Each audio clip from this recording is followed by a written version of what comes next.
Okay, welcome everybody. The University of Sydney's campuses stand on the unceded lands of the Gadigal people of the Eora Nation who've cared for this country for millennia.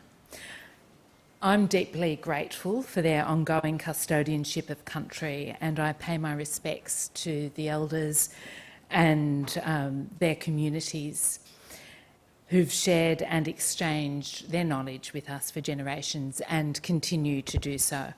And of course, I extend my deep respects to any Aboriginal people who are with us tonight. I'm Nicole Gurran, Professor of Urban and Regional Planning here at the School of Architecture, Design and Planning, and I'm the Director of the Henry Halloran Research Trust. And before I go any further, can I just do a sound check? Can people hear me in the back? Great. The Henry Halloran Research Trust supports research and informed debates on cities and regions, and it does that with a multidisciplinary lens in dialogue with the research community, the policy and practice community, and therefore I extend very deep welcome to all of you, and I can see many familiar faces in this room, many of you who are experts from industry, from government, from community sectors and even political advocates as well, and it's really wonderful to have you here to discuss this very, very important topic tonight. This is the third of a series of events that the Henry Halloran Research Trust is running on housing. And we're talking about key workers tonight. It's an issue that I think it's fair to say has actually been bubbling underneath the surface. I myself have been researching housing for 20 years. I've been working in the field for longer than that. And in retrospect, you know, we can see the seeds of today's crisis were there.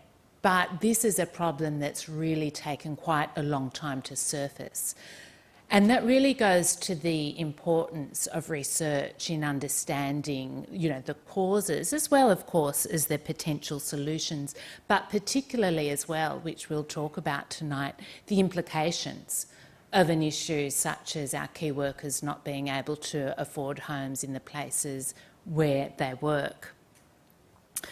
When I began working in housing, I think it was almost inconceivable that you would dedicate policy, energy, let alone, you know, precious government funding to think about subsidising housing for people who are generally tertiary educated, receiving, you know, solid incomes, you know, in very, very solid jobs. It was inconceivable that they might also need a form of government assistance, particularly given that our government assistance is in such short supply.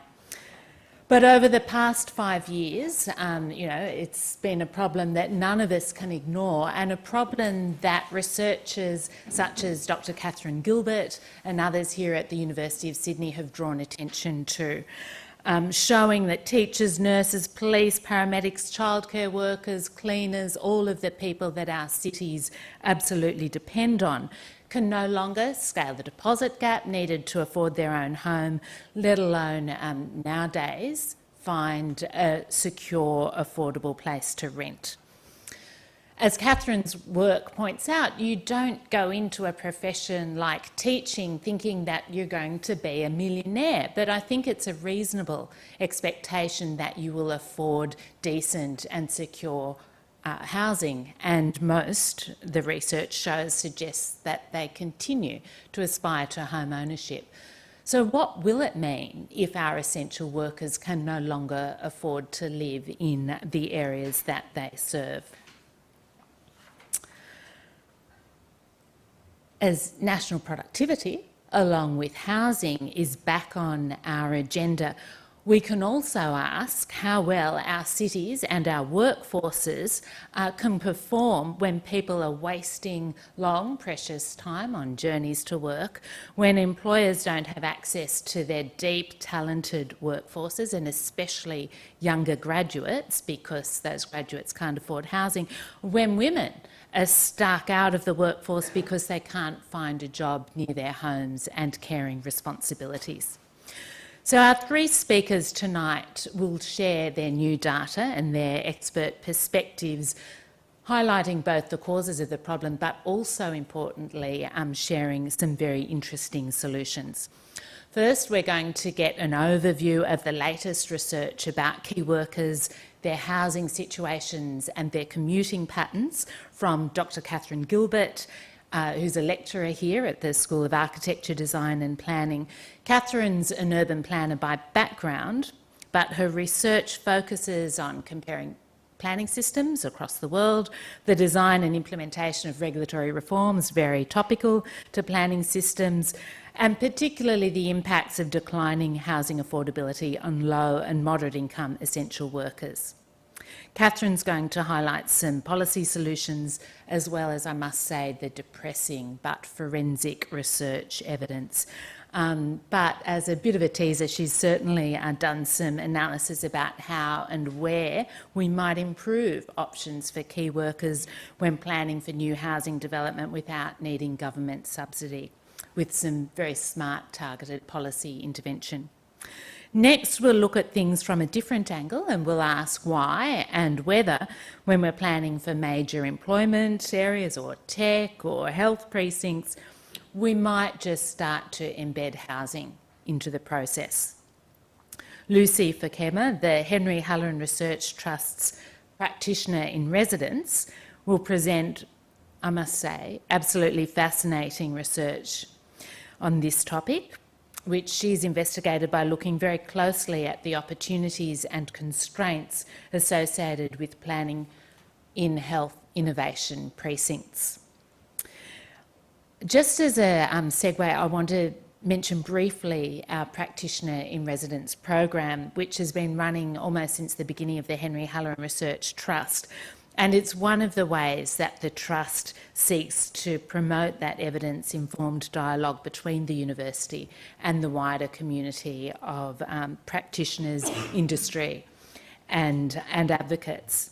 Practitioners, whether they're working in government, the private sector or the community sector, are able to undertake a period of research here in residence at the University of Sydney to work on a research topic that addresses one of the Trust's research priorities around housing, around cities, regions, sustainability, housing and so on.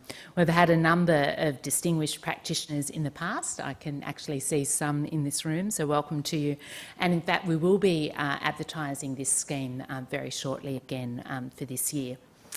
Tonight's event is actually the launch for Lucy's research report, which is now published on our website, and I do commend it to you. Lucy is an urban planner and project manager with expertise in precinct development, affordable housing and social infrastructure. Over the past decade, Lucy's held roles in state and local government, and she's consulted to both public and private sectors with a focus on diverse projects requiring cross-disciplinary collaboration. So, of course, she's been an ideal practitioner in residence. Now, last but not least, we'll hear from David Borger, Executive Director of Business Western Sydney. David's going to offer his expert perspectives on the research and what it means for Western Sydney and, of course, our cities more widely. Business Western Sydney is a not-for-profit business group that represents more than 120 of the region's largest organisations in government, industry and community. The packet, it says on the packet, and I've observed myself this to be true, it advocates for public and private sector investment that will make the region a better place to live, work, play and learn. Now, David may also be familiar to many of you in this room, as he is to me, as former New South Wales Government Minister for Roads, Housing and Western Sydney. And he currently serves on several boards, including Sydney Olympic Park Authority, Evolve Housing and the Museum of Applied Arts and Sciences. Now, Lucy and Catherine will each speak for about 15 minutes. They'll give us a presentation. Then David will join me in some dialogue for his perspectives, and then I'm going to open it up to the room. We've already got some fantastic questions that have come in. Thank you very much. And after that, we will adjourn for the customary drinks and further conversation outside. It'll take us about an hour to get there, so let's begin.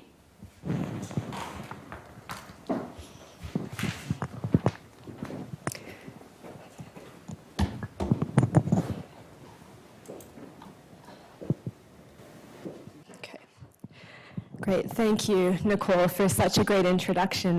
I mean, I think you've already covered a lot of the context for this, so thank you. So I also want to begin just by acknowledging, of course, that we're meeting today on the lands of the Gadigal people, of course, lands that were never ceded, and to also extend respect and acknowledgement to the Gadigal people and elders past and present. So what I'm going to try to do in 15 minutes, in about 7 slides, is give you some of the highlights from 5 years worth of research that we've been doing across a number of studies. This is about 300 pages, I think, of research that I've tried to collate into a fairly succinct presentation. And I'll acknowledge that this work, of course, was undertaken with colleagues who are here today, Professor Nicole Gurin, I think I saw Yuting Zhang at the back, and also Dr. Zara Nasreen. Okay. A lot of the detail, the figures, and a lot of the detailed maps that I'm going to present as part of this presentation are actually from the most recent iteration of this work, which was undertaken with Hope Housing. That's the report that's there, the slightly larger one on this side. The links are there, so I'd encourage you to go and have a look at some of the details. Okay, so I think it's important to acknowledge the wider context that this problem's really emerged within, and this won't sort of be new to any of you. But of course, we have a situation across Australia and across many global cities internationally where housing expenditures relative to wages have been rapidly accelerating. So there's an increasing disassociation between median prices and wages. But when we look at Sydney itself, what's obvious is the price and the rent growth has been geographically very uneven. So prices and rents are now significantly high. Over the last few decades, they've been rising relatively rapidly in very job-rich and high amenity areas. Those are the areas that are preferred by higher income households who want to be close to the CBD for work, and also for investors. Right? So it's making it increasingly difficult for moderate income earners to afford those areas, right? And I think it's also important to point out that we've seen a lot of renewal occurring in Sydney, and there's been very little affordable housing that's been delivered as part of those processes. So we have to acknowledge that situation as well. So what do these trends actually mean for key workers? I think it's important to just begin by acknowledging that there actually is no sort of universal definition for what a key or an essential worker is. Those terms as well are quite interchangeable. And that can be a challenge for policy making. So what we did in a scoping study we did for Hurry was actually just start by looking at how an essential worker is defined across different policies and programs internationally. And that very much confirmed that there is no universal definition. Often it is, frontline workers in healthcare, education, policing, emergency services, public transport are quite consistently included. But often there are other inclusions that, are tailored to local economic circumstances and evidence of housing needs within specific jurisdictions. So in some cases, like for example, in the UK, key workers are recognized as a needs group in the allocation of affordable housing that's delivered through the planning system. There's some flexibility for local governments to actually decide how they're going to define that based on local housing needs in their area. Okay? But what key workers do have some common characteristics. So one is that key worker jobs, they perform really, really critical public services that have important implications for wider society. They're also population serving, and what that means is the need for key worker jobs is concentrated in the areas of greatest population. And in Australia, that's also the places of greatest housing affordability problems. They're required to be physically present to perform their work. Okay, so they can't work remotely. They need to be physically present. And on top of needing to be physically present, they're often doing work that's quite physically demanding. It's often performed over long shifts, sometimes during antisocial hours. And particularly for people who work in emergency services and in some healthcare roles, they need to live proximate to work to be on call. I'll talk a little bit more about that. But of course, they also earn low to moderate incomes, and that means that accessing housing in expensive housing market areas is actually really difficult. So what are the implications of this? So when key workers can't access housing near jobs, what happens? So both the international research and our research has found a number of implications. So one is that it disrupts the model of community embeddedness that is so important to a lot of key worker jobs. So in teaching and in policing, for example, the ideal model is that those workers are embedded in the communities that they serve, and they know those communities. So when police officers and teachers can't live within those communities, it's very disruptive to that ideal model of policing or teaching.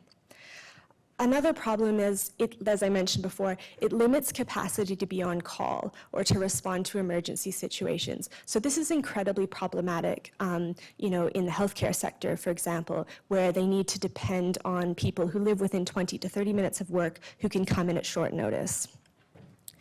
Now, over the longer term, if key workers can't access housing close to where they work, it leads to problems with retention, and that's for a number of reasons. So we know that long car-based commutes, exacerbate fatigue. They're not good for people's health and well-being. But if you are commuting a very long distance on top of doing a stressful job that's exhausting, that you're exposed to vicarious trauma, the stresses that you encounter in the workplace, coupled with long commutes and housing stress, that's really just going to exacerbate burnout. And that's one of the reasons why key workers will decide to leave their jobs. What the research also shows is that not only housing needs, but aspirations, particularly for home ownership, can be a driver to relocate. So particularly as workers progress through their career, they get to sort of that 5-year mark where they've got some work experience. They're maybe at a point where they're at a family formation stage. They're often looking to move somewhere where they can afford housing. And that may coincide with a move, for example, to a regional location or outer suburban location where they can actually afford the tenure of housing that they want. Okay. It can also lead to recruitment problems. So if workers can't afford high costs with an area, it may be a disincentive to take up positions. So all of these things combined produce significant risks for both the quality and the functioning of those critical public services that essential workers are providing. Okay, so let's look at some of the contemporary evidence of what's happening in Sydney. So for our research, we took a very broad definition of what an essential worker is. We looked at 21 occupation groups that are captured within the census, with quite a range of incomes, with sort of teachers maybe towards the higher end of that spectrum, and then commercial cleaners and laundry workers at the bottom. So we've got quite an income range. Okay, so again, I have to move through this quite quickly, but I encourage you to go back to this report that we undertook with Hope Housing, and there's a lot more detail, a lot more maps in that report. So this is a map showing the geography of affordability for an early career registered nurse. So this is an early career registered nurse who wants to purchase a median priced strata titled dwelling. Okay, so based on the indicative salary for a registered nurse at around the 5-year level of experience. And so, this is just a sort of the broad indication of the affordability. You can start to see the problem, right? So there's essentially nowhere within about 50 kilometers of Sydney where the median price for even a strata-titled dwelling would be affordable, okay? And what the arrows are showing is places that 5 years ago were affordable and have now become unaffordable. So what we had even 5 years ago was a situation where, yes, sort of the inner and middle ring of Sydney was very unaffordable, but there were locations, the Central Coast, places like, Newcastle, that were affordable. And those places historically have been sort of the bedroom communities of a lot of Sydney's essential workforce. And those places now are becoming unaffordable, which is extremely problematic. All right, the picture for renting isn't significantly better. So this is looking at rental affordability for a median price 2-bedroom rental based on an indicative salary for an early career enrolled nurse. Okay, so you can see, like, thank goodness we have Fairfield there, but otherwise, there's basically nowhere in Sydney where an enrolled nurse could rent a property. I think I'll just point out here too, the affordability gaps are very significant here, like around Randwick, for example. The gap between what a registered nurse could afford and the median price is about $600,000. Less around Parramatta, but still $200,000. So we're talking about significant affordability gaps. So when you look at that geography of affordability, it's really not surprising that the vast majority of key workers live in outer suburbs and adjoining regional areas. So we did a sort of a shift share analysis where we looked at where key workers live relative to the distribution of the labor force generally. And it was very clear that they're heavily concentrated in outer suburbs, places like the Central Coast and the Illawarra and up in Newcastle. But what we also found, looking across 3 subsequent census periods, is that areas of inner and parts of middle ring of Sydney, areas in the north that are quite expensive, for 3 consecutive census periods, there's been a net loss of essential worker residents from those locations. So what this suggests, and then the outline areas have actually gained residents. So this geographic pattern we have of key workers sort of residing in the outer suburbs and surrounding regional areas, it's actually just being magnified, at each census period as workers sort of move out of the city. I just want to make sure I've got the right stats for you. So I'll tell you what was on the slides that you can't see, because it's quite interesting. I mean, it is a bit more doom and gloom, sorry.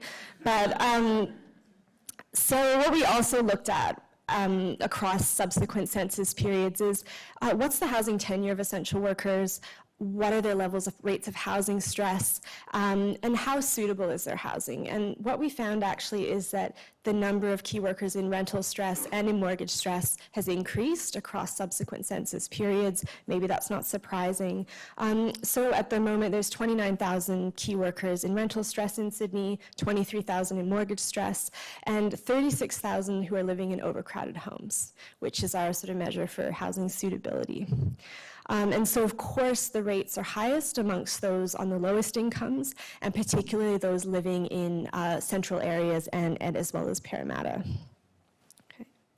We've also found that particularly in the inner areas, the incidences of renting are really high. So the vast majority of essential workers who are residing in the inner ring of Sydney are now in the private rental sector. But as we can see from some of the stats around rental stress, it's maybe not working so well for them. Okay, so I think what the analysis really highlights is that, obviously, as Nicole mentioned, this isn't a new problem, but it's certainly one that's developing and worsening, and we've tracked that over time. And I think what's alarming is that those places that were historically affordable, where a first home buyer could go and afford a home, those places are now unaffordable. So where are they going to go from here? We do have evidence, of course, that key workers are out migrating, and we're also seeing, for those who continue to live in the city, increasing prevalences of overcrowding and housing stress. So again, if you remember back to one of the earlier slides, this is creating significant risk for that burnout, for key workers to actually decide, I'm going to leave my profession or I'm going to leave the city. But what our analysis showed, and this is the more positive slide, is that actually this isn't a deeply wicked problem. We actually there's potential for quite light interventions and housing assistance models that have already been demonstrated to make a pretty significant difference. Okay, so what we've been sort of arguing for is, or what we've actually looked at here, so you can see, is we've modeled, okay, what would a 20% discounted market rent product do for affordability? And what that shows is, in the absolute inner core of Sydney, in the eastern suburbs, it's a 20% discount is probably not going to be enough to bring the median to an affordable level for an early career registered nurse. But it could make a significant difference in some of those places that more recently have become unaffordable, including Parramatta, including the inner west, places like that. So, this is the type of affordable housing that could be delivered through a planning requirement or planning-based incentive.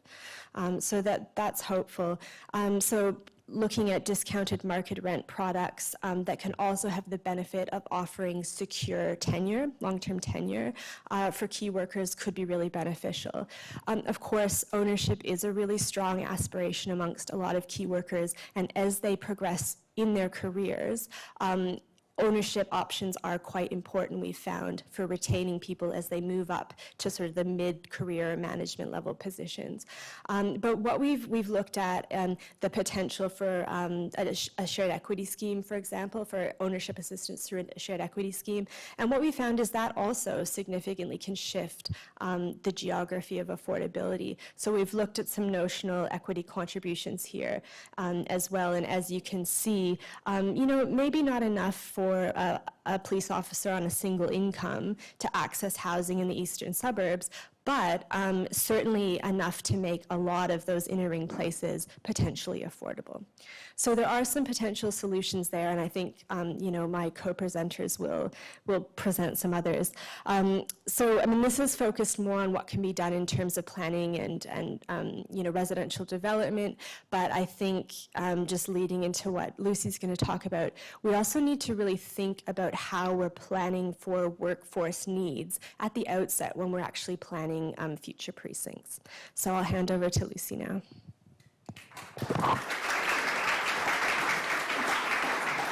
Thanks very much, Catherine. Insightful, much to talk about as usual. But let's move on to Lucy. Thanks, Nicole. Thanks, Catherine.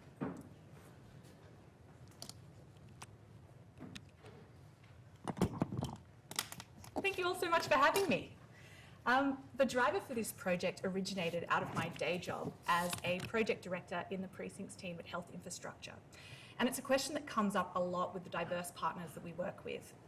Should we be prioritising the delivery of affordable housing in innovation districts where there's both limited land and limited funding for delivery? And it felt at the time that there was very little evidence to help answer this question for health. I wanted, therefore, to undertake this independent research project through the Trust to explore it in a bit more detail. And it's extremely exciting to be presenting the findings of this with you today. This project is situated at the intersection of two urban policy and research topics. First, the ongoing issue of declining housing affordability in New South Wales, and particularly the impacts that this has on urban productivity, which I think is something that Catherine has so beautifully explained and contextualised for this presentation. Second, identifying and strengthening innovation districts in order to boost employment opportunities and economic growth. This has been a continued focus of both metropolitan strategies and infrastructure investment in Sydney for at least the last 5 years. These topics are a major focus of both urban research and planning policy in the state, but there's limited attention to where they overlap. There is some limited evidence showing that innovation districts can increase housing costs in surrounding neighbourhoods, and San Francisco's housing affordability challenges is probably the most prominent example of this. But there's a significant research gap when it comes to looking at the role of affordable housing in supporting the diverse workforce that innovation districts rely on to function. This gap in research is highlighted when exploring health-focused innovation districts. These are one of the most dominant types of innovation districts in New South Wales, and the economic potential of these precincts has been recognised since the government designated health and education precincts in the 2018 Metropolitan Plan for Sydney. New South Wales Health is the major anchor of this type of innovation district, is engaged in policy development around precincts, and have developed a working definition for health-focused innovation districts, which I've included on this slide. These types of precincts provide a useful lens for investigating how innovation economies and housing affordability overlap, because the diverse workforce in health-focused innovation districts includes both low and moderately paid innovation workers, such as PhD students, research assistants, and startup entrepreneurs, and the key workers that are essential to the functioning of health facilities, including nurses, ambulance workers, cleaners, hospital administration workers, and many other essential workers. My question was therefore focused on understanding the role of affordable housing in supporting successful health-focused innovation districts and the key barriers to delivery. I addressed the question via a case study of Westmead Health and Innovation District and drew on both a review of international research evidence and interviews with 12 representatives from organisations based in the precinct. I'll now provide a bit of an overview of the case study, which was the focus of my research. Westmead is the largest health-focused innovation district in the state. It is anchored by major public health facilities, primarily Westmead Hospital and the Children's Hospital at Westmead, and these hospitals provide a diverse range of clinical services to a large population in Western Sydney. These two hospitals alone employ a combined 9,000 precinct workers, and New South Wales Health owns about a quarter of the land in this precinct. The critical mass of public health facilities in Westmead has attracted two major universities, a private hospital, and internationally renowned medical research institutes, as well as an increasing number of industry partners seeking to invest in medtech, biotech, clinical trials, and other medical research. The health precinct as a whole has a current workforce of 20,000. By 2036, this is forecast to more than double to 50,000. Westmead is a significant focus, therefore, of both government attention and investment as governments try to unlock economic opportunity in this precinct. $3.4 billion has been committed by government, universities and the private sector to upgrade the health and research facilities in the precinct. And there's already been significant investment in transport improvements, including light rail and metro. To coordinate this investment and activity, 3 overlapping governance bodies and multiple strategies have been developed. Westmead shares many challenges with other Australian health-focused innovation districts, including complex and overlapping governance landscapes, live infrastructure projects, and the citywide affordability challenges that Catherine took us through. Insights from Westmead may therefore be valuable to other health-focused innovation districts in New South Wales, including Randwick, Liverpool, and Camperdown. It's also important to set the housing affordability context in Westmead before we go on to discuss the findings.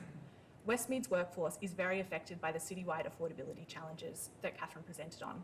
There's been a 9% net loss of key workers living in the Parramatta sub-region where the Westmead precinct is located over the last 5 years.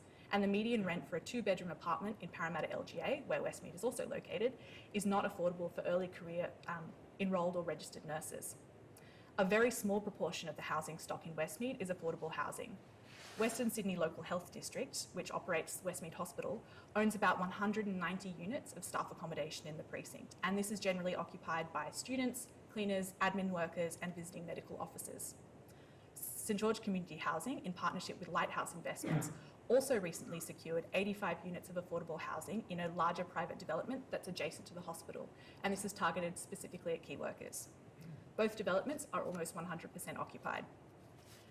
I've outlined some statistics that apply to key workers, but there's also preliminary evidence that points to demand for affordable housing from the innovation sector as well. PhD students and research assistants undertaking R&D work for universities or for medical research institutes generally earn well below the average annual income in Greater Sydney. Startup entrepreneurs are also likely to benefit from access to affordable housing, as many tend to be young and need to draw on their own personal financial resources in order to kick off their businesses. Affordable housing could support these innovation workers to succeed by providing both housing stability and reduced rental costs. And now onto an overview of my research findings. First of all interviewees overwhelmingly agreed that affordable housing can play an important role in health-focused innovation districts in 3 main ways. Number 1, affordable housing options could assist in attracting and retaining the emerging talent that is key to the international competitiveness of the precinct. Across New South Wales, there is a shortage of both qualified health and innovation staff, and the employment market in both sectors is incredibly competitive. High housing costs in Westmead and other areas of Sydney are therefore a major barrier to attracting and retaining these staff. The overriding concern, as expressed by an interviewee, is that experienced staff will leave their roles in Westmead to reduce their housing costs or their commuting time, or both, or they won't apply for roles at Westmead at all because they can't afford to live close to the hospital. Second, affordable housing can enhance the vibrancy and amenity of the precinct by diversifying the land uses within the precinct. Westmead, like many health precincts, is currently characterised by large buildings with limited permeability or pedestrian amenity. Interviewees believe that housing would help to diversify both the activities and the urban form within the precinct, thereby contributing to a sense of community and to activation, and improving the attractiveness of the precinct to businesses and workers. Finally, interviewees also believe that provision of affordable housing is integral to an ecosystem approach to precinct development, where the supportive infrastructure surrounding the precinct, including housing, is proactively managed to enable the long-term vision for Westmead. And these findings are largely consistent with the existing research literature, limited though it is, which found that innovation districts are increasingly devoting attention to affordable and diverse housing as a strategy to improve the amenity of these precincts and attract and retain staff in the long term. But the findings of the Westmead case study did, however, highlight the unique complexities of delivering affordable housing in a health-focused innovation district. Some interviewees stated that residential uses within the health core of Westmead, where the major health services are located, could be seen as diluting the health innovation character of the precinct. These interviewee perspectives seem to reflect a perceived competition or conflict between clinical and non-clinical uses in health precincts. Worldwide, however, there are multiple examples of successful mixed-use innovation precincts. And, as shown by the existing staff accommodation in Westmead, worker housing has previously been integrated into health precincts without compromising the attractiveness of the precinct to either investment, industry, or research partners. And it hasn't crowded out clinical uses either. Next, I'd like to summarise the key barriers that were identified in the case study to delivering affordable housing in Westmead.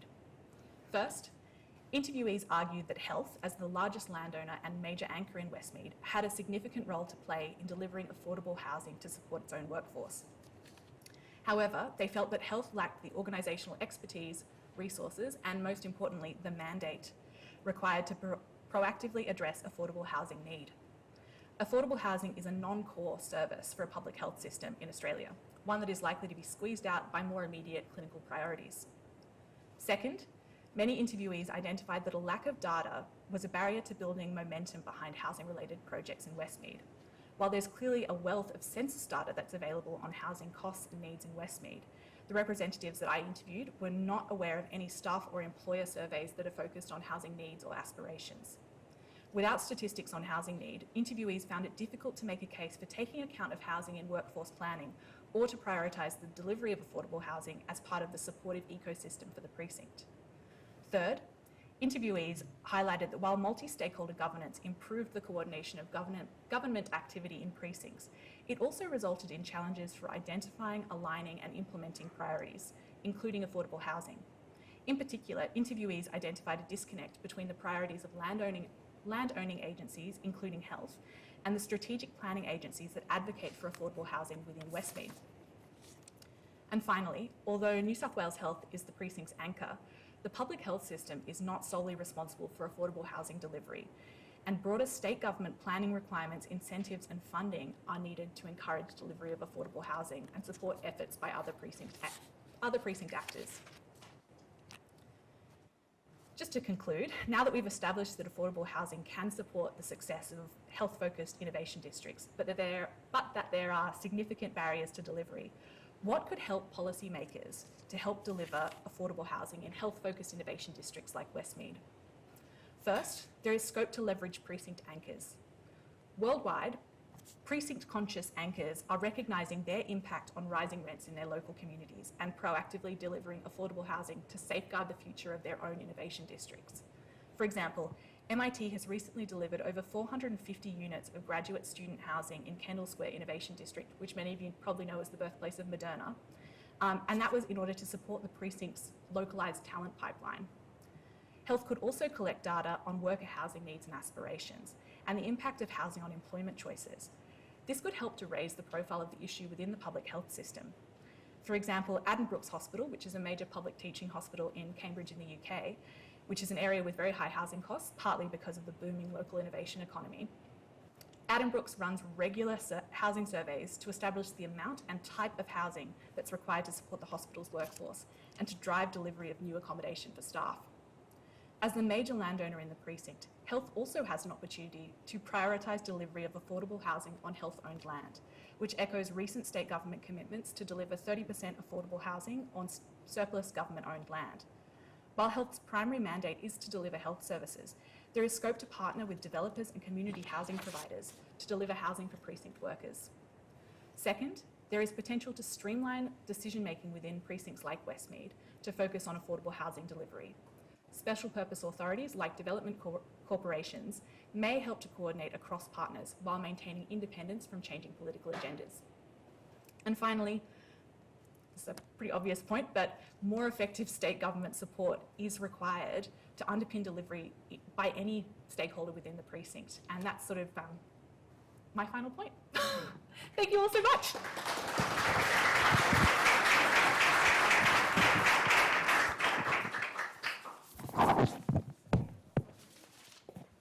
Great.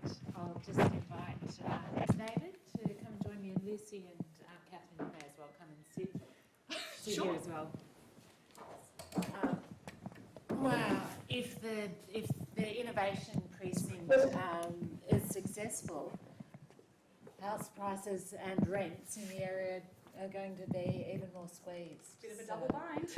Yeah, very sobering. Look, we're going to put David Borger under the spotlight for a few minutes before I open up to the audience. David, you've heard some very compelling research presentations there, one an overview and one a deep dive into the problem, but potential solutions, you know, in microcosm. Where you sit in Western Sydney, does what you heard chime with, you know, your experiences, your perspectives? You know, what's your position on this issue? No, look, it does, and I mean, it was challenging to see that data, particularly in Parramatta, to show, because I mean, Parramatta's probably delivered more units of housing than anywhere in the country.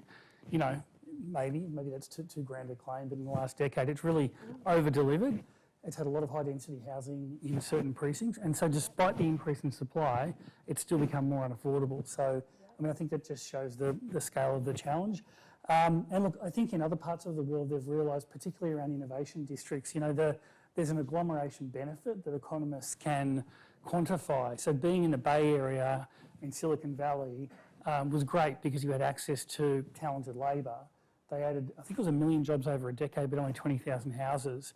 And what they've realised is that productivity factor of being there with the talent and having those knowledge spillovers and all of that, it actually starts to erode when housing's not delivered. And so I think with the Biden administration, you know, the CHIPS Act, which is their big innovation science funding act, they kind of acknowledged that, and they sort of said, well, we probably need more than just, I mean, governments aren't great at creating innovation districts from scratch. Sometimes they just sort of happen and then you need to support them. But I think it kind of supports that view that if we don't do something, it will become unaffordable, and then it won't have those great competition advantages. And you know, the great thing with Westmead in particular is it is very big compared to other innovation districts globally. So we had Michaela Sheehan, an urban designer who won a scholarship to go and look at districts. She's in Hassel in Melbourne, and you know, she compared Westmead to the other precincts. And you know, this is the Texas Medical Centre, which is just enormous and very car dominated. But her view was that it was just colossal compared to many of the precincts. So I think it does have the advantage, particularly at the back of the site. There's real potential. Real potential. I mean, it's a terrible. Unfortunately, it's got the, you know, it's got the scale of a, you know, of a speedway, which is what it used to be, and it doesn't have the connectivity in the main street and the wayfinding and you know, any of those other sort of qualities that you sort of want, which you have to build. But it does have land, and it's got land with the Coke site at the back. And I would have thought, you know, bottling cans of Coke is a lower order priority than housing essential workers or creating innovation jobs, and we can do both of those things if we can change the land uses. But just generally, I mean, I think supply is a real challenge.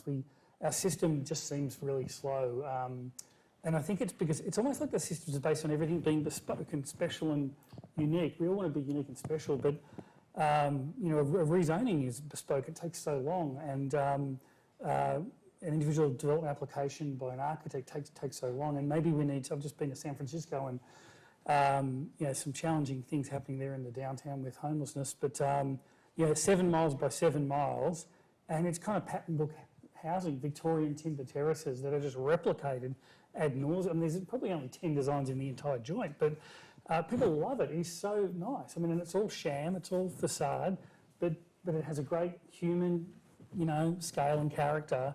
And it was just stuff that was replicated ad nauseum. So is there some way we can bring back the pattern book stuff, but make it quicker and easier than, sorry. I like it, but I'm going to ask you another question, actually. It's relating to your point around government and, you know, look, you can pick up rezoning if you want to, but look, housing has been one of those issues that everyone wants to blame other people for, you know, and I'm going to just like literally offend everybody who's here right now, so get ready. But, you know, we've got the Commonwealth who will blame the states, who will blame, you know, council who, you know, in their local communities, and then we've got developers who, of course, will blame the planners, and then, you know, the planners will, you know, send it back to the developers. So, David, you have worn so many hats. Who is to blame and who should actually, you know... Me, I have failed. We've got to the bottom of it. Yeah, I mean, I think, look, obviously there's a whole issue around the tax treatment of housing and the tax treatment of capital gains and all of that. I almost think, you know, that's beyond my scope to even think of, you know, it was a government that went to, opposition that went to an election, they lost. It's, you know, maybe it'll come back again. I hope it does. But certainly I think, you know, no one is without sin, and a lot of well-meaning pollies, me included, sort of cut their teeth organising resident opposition meetings down in the blocks of Dundas to say this townhouse, you know, there's gun barrel town. I hated to look at them, gun barrel townhouses. They were pretty ugly, and so we sort of opposed them.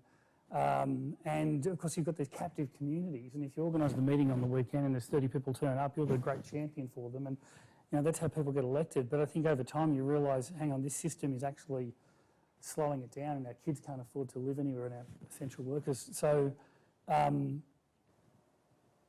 should fix it? So who should fix it? Which level of government, or is it, you know, is it a breaking down the silos approach? I mean, I think there's an opportunity now to build an alliance in the community to say we just need to find a menu of solutions to increase supply. And some of them are going to have more or less political risk. They're going to be more or less palatable. But we need, what's that movie called? Everything, Everywhere, All at Once. Mm-hmm. I actually think that should be our motto, prioritising humans over some of the other things that, you know, we've been interested in. I do think there's also an opportunity with the new state government to do things. I mean, governments spend their capital. They start with a fair bit, and people say, oh, you mob look all right. Now, we're sick of the other mob. We'll give you a crack. You've got lots of brownie points. You know, Barry Farrell probably could have shot someone in Church Street the day after he was elected, and people would have said, well, that's sad, but, you know, he's got a job to do. I think there's a chance for them to be bold now and to do it now, and in 4 years' time it's going to be too late. So, yeah, what that solution is, I'm not entirely sure. I do think I thought Rob Stokes had a good idea with missing middle. It just got politicised in Ryde and other places. But I think if we could bring that back again, and I love this idea of, you know, if you could have a suite of designs for terraces, townhouses, small apartment buildings, which are fundamentally good, which we say are fundamentally sound, which have been done by, you know, really good architects coming out of the Wilkinson building. And you sort of say, well, we've got them now. They can have a quick process, and we can license them, we can sell them. And apparently that's the way many parts of cities were. You know, people in Western Sydney got the house plans out of the telly, I think, back in the 50s, and they went and built the garage, and they moved in and they built the house. So could we sort of go back to the future? I would say that's a good one, because there does need to be design trust. I get that. People don't trust the system, they don't trust developers, they don't trust the councils, they don't trust anyone. So there's got to be design trust.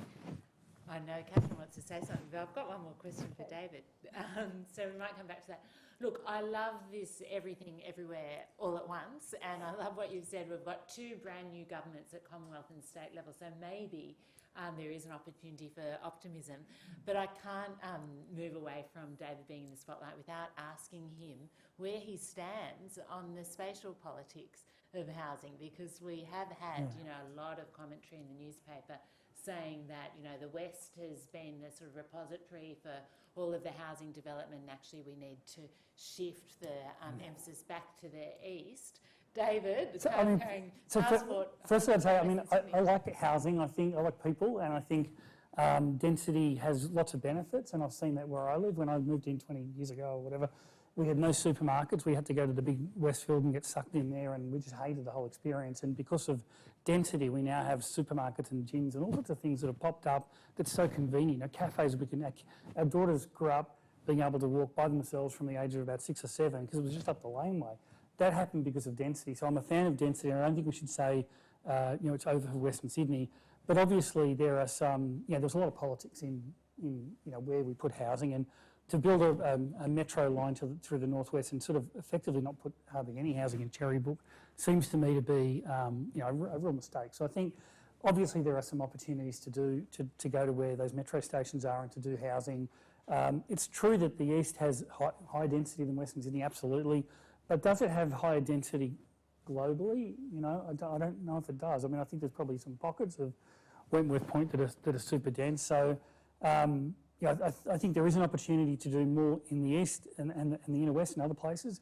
There might be a chance to do some more on our corridors if we could have public transport systems. I mean, we're sort of interested in this idea. I don't know if it's possible, but could you finance some light rail along Parramatta Road or the Great Western Highway or places like that, and then you shape your density around that corridor, which has public transit. But I don't think we should sort of turn the tap off those well-located parts of Western Sydney either, because I think density has brought good things. We've got educational gain now in those areas, and some companies are moving there to be close to the talent. Thanks, David.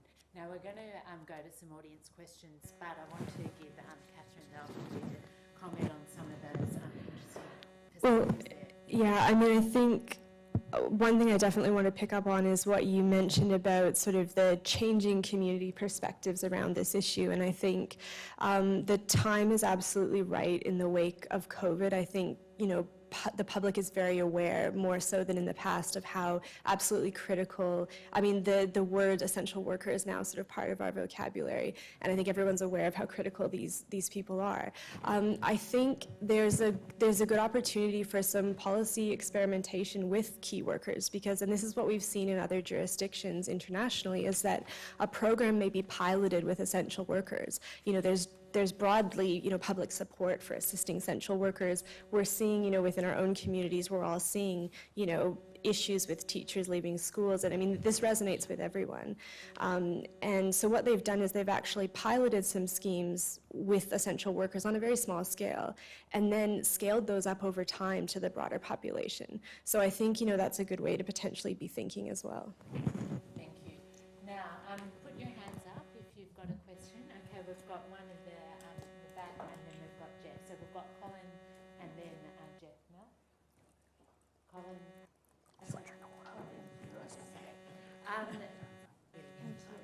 And those of you who have sent questions in, you will have heard that I've woven some of your questions into my questions to David.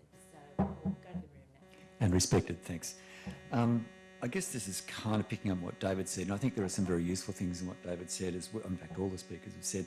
But I guess harking back to the discussion we had last month about the situation in Ireland, and looking, I guess, for many of us, comparing that to the situation we have in Sydney and Australia, and thinking about how we get that meeting of people.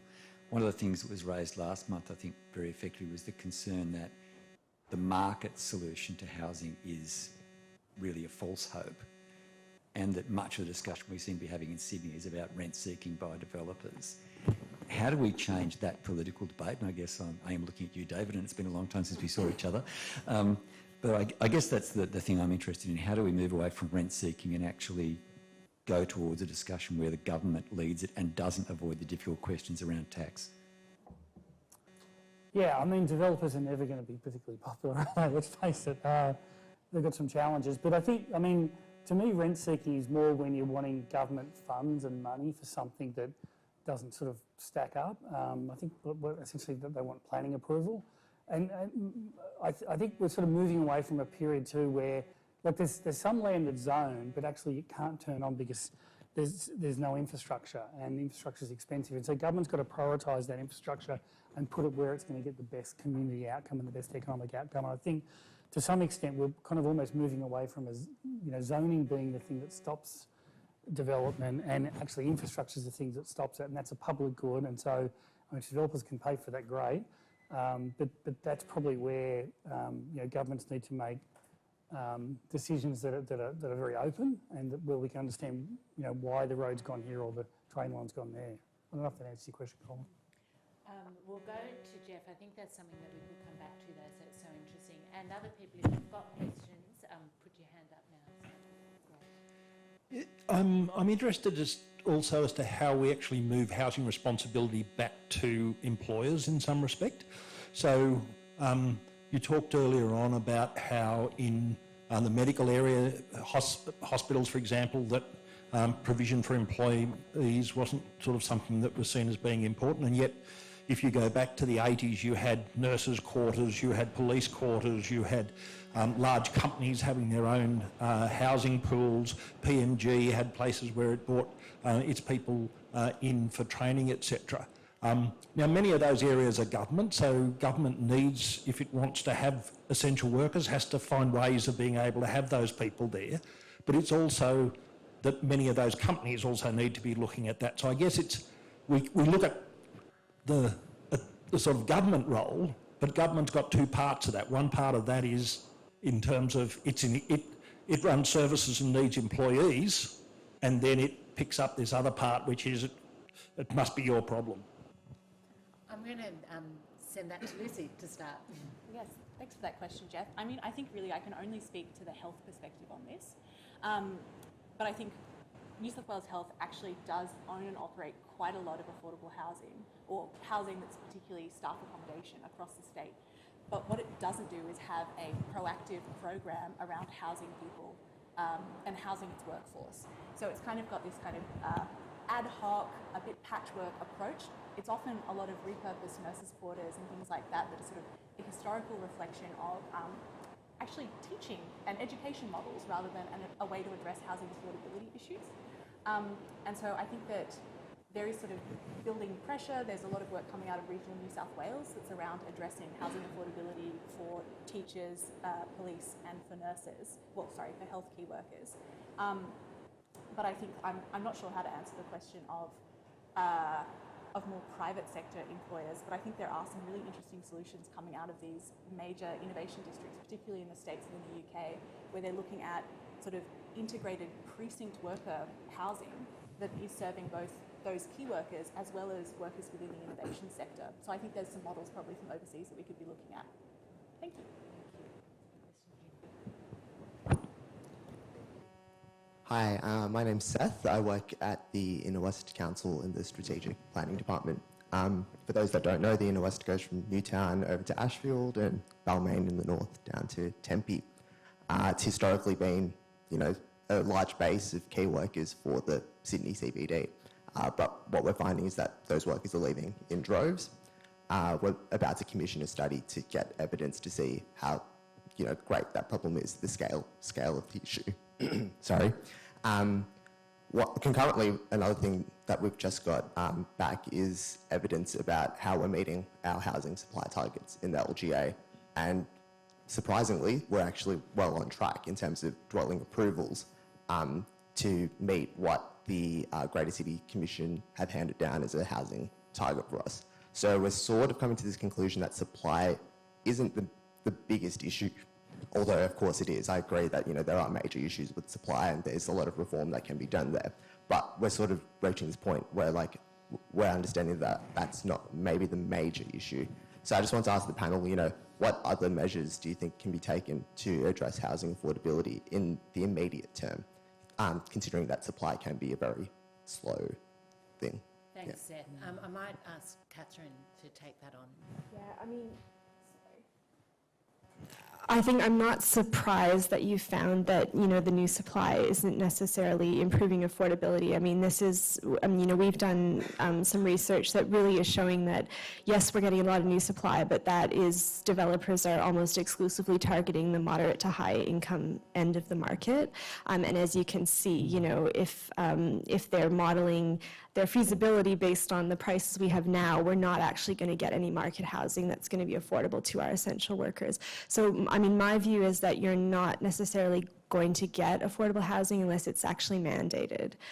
So, I'm hoping, you're looking at, now the new mechanisms that are available to extend sort of inclusionary zoning, within the jurisdiction. I think, if you're going to get any below market rate housing, that's, that's going to need to happen. Thanks, Catherine. Now, we've got 3 more questions that I want to get to. So if there's anyone else, and I can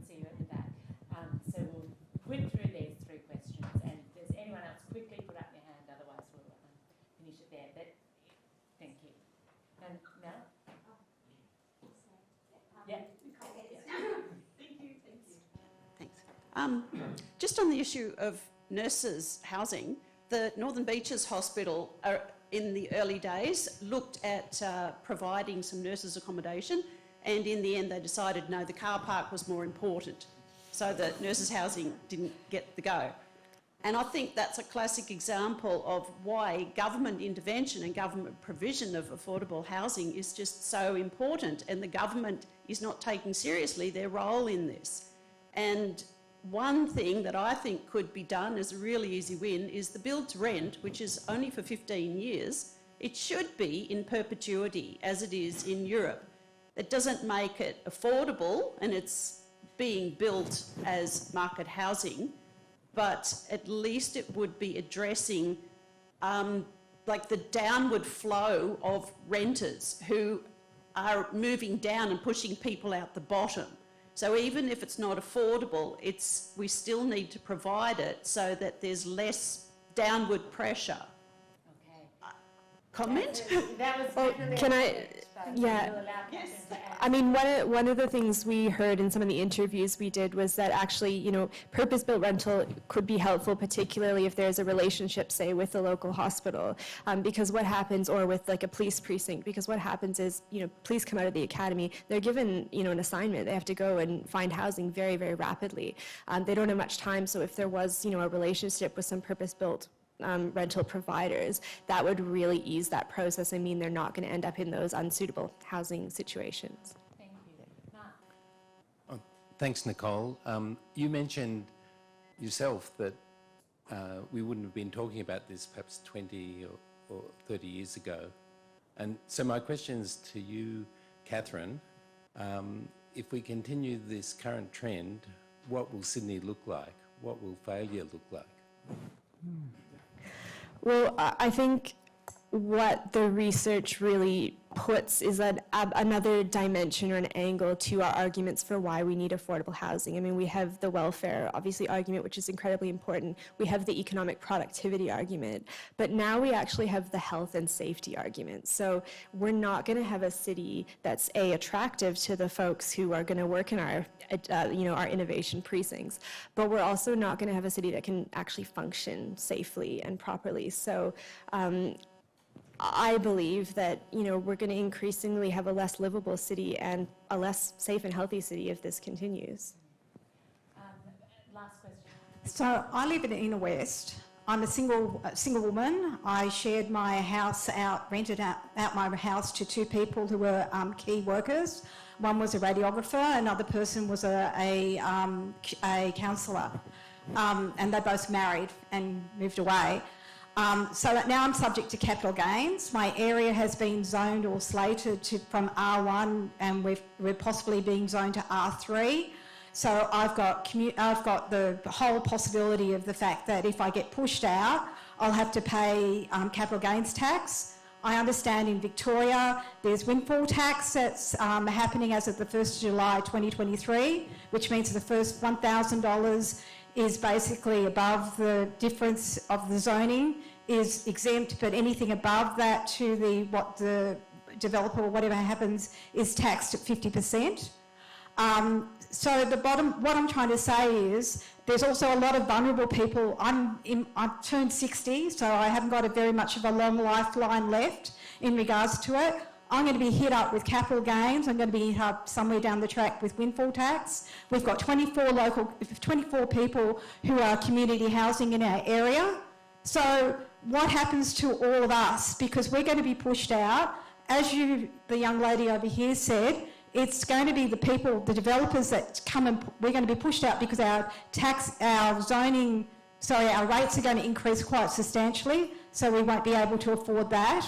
The other part is that we're going to be the ones who are going to be financially hamstrung in regards to the financial situation for us all. I won't be able to get a house because of the fact of my age with regards to mortgages and things like that. There's also people I know in my community who've got cancer and other things. One of my close neighbours has got a brain tumour. And the whole family doesn't work, then they've got basically doesn't work, but one person works, but he's also a paramedic, etc., and he's got to then basically look after all these people. I mean, if we all get disseminated, what happens to us? Because you're going to have a lot of beautiful apartments that eventually get built up. There won't be anyone who's going to be actually in that affordable housing community area who is going to get anything because it's not slated for affordable housing. Now I'm going to take that as a yeah. comment, but I will take that comment as an opportunity to reflect more widely on the depth of concern that there is across the community, not only obviously with key workers, including people in home ownership who may be experiencing mortgage stress. And I want to give our other two speakers an opportunity to have the last word tonight. David, I'm going to ask you if there was one thing, one change that you could make right now, what would it be? And Lucy, I'll also give you that opportunity as well. David. It's kind of hard because it's everything everywhere all at once, so it's hard to pick the one. If you live in a house, though, you shouldn't have to pay capital gains tax if it's owner-occupied. I mean, I can't really pick between the. I think there's got to be a way to speed up the zoning around train stations generally, not just metros in the east, but sort of train stations. They're fundamentally decent places generally to live because you can get to work. And I do like the idea of this sort of missing middle, the stuff that we all kind of love. You know, the Grattan Institute says people they wouldn't mind a little courtyard if they could, get one. We haven't been delivering that. We haven't been zoning for it. We haven't been building it. And I know developers will sort of say, oh, we can't make any money out of it. But maybe mums and, people who aren't developing, smaller scale can actually make more because they put their sweat equity in, they do the project management themselves if they've got the skills. So sorry, there's two. Thanks, David. And Lucy, last word. Thank you. I think that the key thing that I would change, I think, is around integration of workforce planning into land use planning when we're looking at major employment precincts. So I think that ultimately the housing affordability issues that we're having in places like Camperdown and Randwick and other places where there's major innovation districts and other sort of employment centres will ultimately sort of undermine the long-term success of those precincts. So yeah. Yeah, we know we've got a jobs housing mismatch, and yet we haven't integrated the way that we plan for both of those things. It seems so obvious.